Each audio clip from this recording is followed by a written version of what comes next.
Channel देसी spicy bye Anju में आपका स्वागत है। आज की रेसिपी है मटका कुल्फी। चलिए स्टार्ट करते हैं। ये टूटी फूटी गार्निशिंग के लिए है।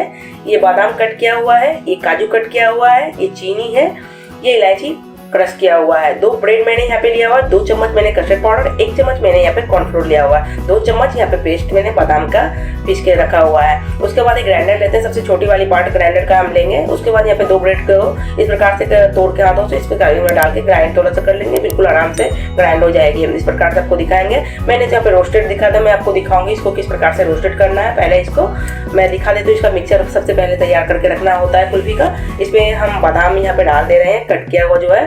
फिर यहाँ पे काजू जो है एकदम पूरा बारीक कटा हुआ यहाँ पे कट करके यहाँ डाल सकते हैं। आप चाहें तो यहाँ पे पिस्ता भी डाल सकते हैं अपने पसंद के अनुसार, जो भी ड्राई फ्रूट आपको पसंद है। उसके बाद यहाँ पे सारे मिक्सर को जो है चम्मच की सहायता से को मिक्स कर लेंगे। बैटर रहता है यहाँ पे मिक्स कर लेना, बहुत अच्छी तरीके से कुल्फी बनेगी। उसके बाद इलायची यहाँ पे क्रश किया हुआ है, यहाँ पे मैं यहाँ पे चाहे तो पाउडर भी आप डाल सकते हैं। उसके बाद चलिए कढ़ाई को हीट होने देते हैं थोड़ा सा। अब यहाँ को मैंने जो बताया था कि ब्रेड को थोड़ा सा यहाँ पे रोस्टेड कैसे करते हैं, यहाँ पे मैं दिखा दे रही हूँ। ब्रेड को थोड़ा ज़्यादा नहीं, यहाँ पे 3 से 4 मिनट में ये रोस्टेड हो जाएंगे। बिल्कुल 4 मिनट लगेगी भी नहीं, यहाँ पे आपको कम 3 मिनट लगेगी रोस्टेड। मीडियम फ्लेम पे आपको यहाँ पे ज़्यादा मतलब ब्राउन नहीं करेंगे हम, यहाँ पे हल्का सा मतलब रोस्टेड करेंगे, जो कि थोड़ा सा ब्रेड का जो है कच्चापन हल्का सा मतलब चला जाए। ऑलरेडी इतना ही रोस्टेड करके देख सकते हैं, ये रोस्टेड हो गई है। अब इसको हम निकाल लेंगे। उसके बाद यहाँ पे जो मिक्सचर मैंने दिखाया था, पहले ही मैंने दिखा दिया था कि तैयार उस प्रकार से आपको कर लेना है। देख सकते हैं आप यहाँ पे मैं 500 ग्राम दूध ली हूँ। दूध को जब तक उबालना है थोड़ा सा, जब तक कि इसकी क्वांटिटी दूध की कम ना हो जाए। यानी आपको अगर 500 ग्राम दूध लिए तो थोड़ा सा यहाँ पे आपको 350 ग्राम के लगभग दूध रहनी चाहिए। 150 ग्राम इसको आप मतलब इसको हम जला देंगे, रबड़ी बना देंगे। उसके बाद यहाँ पे बादाम का पेस्ट ग्राइंडर में मैंने तैयार करके रखा हुआ था। आप रात भर सोख करके बादाम को, उसके बाद छोटी सी ग्राइंडर में आप इसको दूध के साथ या पानी के साथ आप इसको पीस लीजिएगा। उसके बाद 5 मिनट बॉयल होने के बाद यहाँ पे हम गैस फ्लेम को या तो बंद कर दीजिएगा या तो एकदम कम करके उसके बाद मिक्स यहाँ पे जो है मैंने मिक्सर जो तैयार किया हुआ था यहाँ पे इसको आपको डाल देना है। ये बिल्कुल भी लम्स नहीं बनेंगे, थोड़ा सा भी जो बॉयल होगा और ये बिल्कुल मिलता जाएगा, क्योंकि ब्रेड है ऑलरेडी यहाँ पे जो है दानेदार इसलिए लग रहे हैं क्योंकि ब्रेड है थोड़ा सा।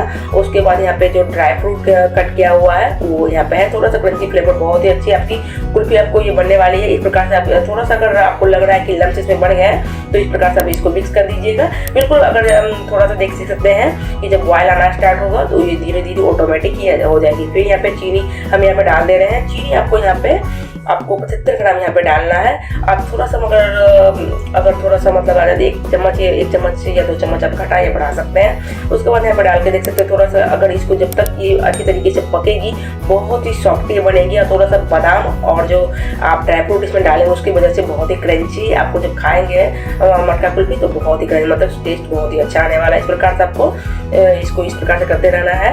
ऑलरेडी पूरा तो ये स्मूथ नहीं होगा क्योंकि इसमें बादाम मैंने बताया था बादाम और ब्रेड डाला हुआ है, इसलिए आप इसको ध्यान से चलाइएगा जो कि ज़्यादा गाढ़ा ना हो जाए। मैंने यहाँ पे रोज वाटर थोड़ा सा डाला होता थोड़ा फ्लेवर को इसको और बढ़ाने के लिए। अब यहाँ पे इस प्रकार देख सकते हैं ये बिल्कुल अच्छी तरीके से ये इसकी जो मटका कुल्फी की मिक्सचर है तैयार हो चुकी है। इतना ही गाढ़ा रखना है, ज़्यादा गाढ़ा यहाँ पे नहीं कर देना है। फिर ये क्योंकि ज़्यादा गाढ़ा होने के बाद ये अच्छी तरीके से मटका कुल्फी आपको खाने में नहीं अच्छा लगेगा, इस प्रकार से आपको रखना है। चलिए गैस फ्लेम को अब हम ऑफ कर लेते हैं। ये मटका कुल्फी है, यहाँ पे मैंने 2 छोटे यहाँ पे मटका मैंने लिया हुआ है, इस पे आप कुछ मिक्सचर यहाँ पे डाल देंगे हम, मैंने जो बनाया हुआ था। उसके बाद यहाँ पे पूरा भरना नहीं है, मतलब थोड़ा सा इसमें स्पेस रहने देना है क्योंकि ड्राई फ्रूट से इसकी गार्निशिंग होगी। इस प्रकार से आपको जो भी पसंद है यहाँ पे गार्निशिंग कर सकते हैं आप अपने पसंद के अनुसार। ड्राई फ्रूट यहाँ मैंने काजू बादाम से किया हुआ, क्योंकि मुझे मार्केट में भी लॉकडाउन में पिस्ता नहीं मिला, इसलिए मैं यहाँ पे इसकी गार्निशिंग कर दे रही हूँ। देख सकते हैं इसको कट करके देख सकते हैं दोस्तों कितनी अच्छी तरीके से ये हो गई है। आप इसको फ्रीज में 5 से 6 घंटे रखने के बाद इसको सर्व कर सकते हैं। दोस्तों मेरी रेसिपी अच्छी लगी तो लाइक करें, शेयर करें, कमेंट करें। Thanks for watching.